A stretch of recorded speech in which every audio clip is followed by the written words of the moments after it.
bit of a long story actually. We lived in London before lockdown, and we were buying a brand new flat in Wimbledon. My partner got made redundant, so we moved out with his parents in Coggeshall and decided to move out into the countryside.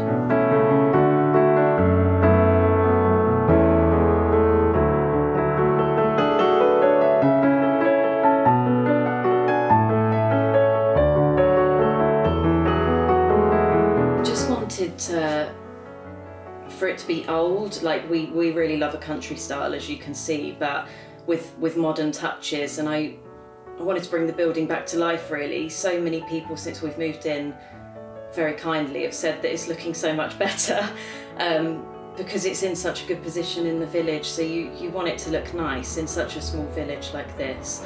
So yeah, just wanted to do the building proud really, because it's Grade 2 listed as well, so it needed to be done tastefully.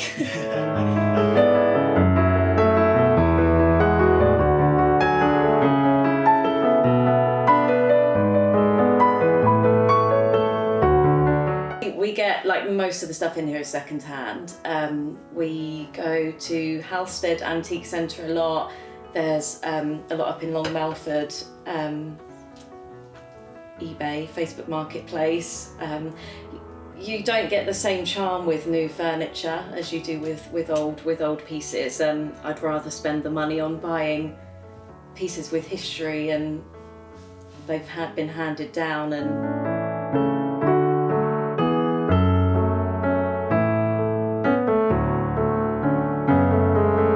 So when we had the flooring done in here, we lifted up the carpet, ready for them to come the next morning to start laying the laminate, and all the screed underneath had cracked.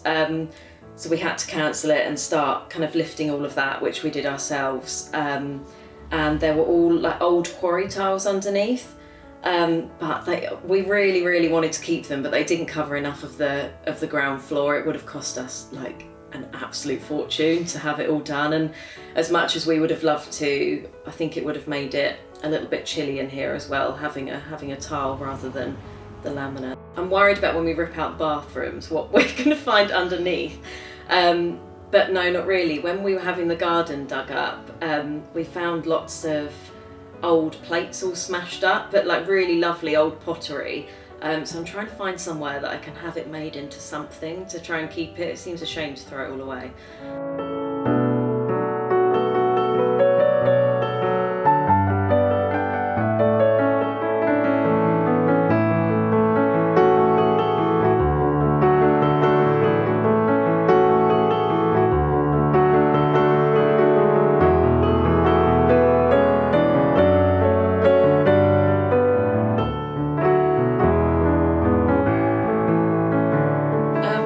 In lockdown we did a lot of camping. We've got 2 dogs who I've kept outside so that they don't bark at you.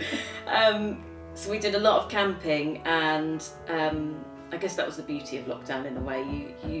You realise that there's so many places to go in the UK. And Jack, my partner, is a big car fanatic, so he wanted to get something cool. So instead of going for the classic white van, yeah, we've gone for a Land Rover. I mean, he did it very quickly because he wanted to get going with it. We got it back in January and he finished it not long ago, but he did that completely himself. So a bit of woodwork that he hadn't done before. We were complete novices before buying a house and trying to do things ourselves, mainly for money, because you do save so much by giving things a go.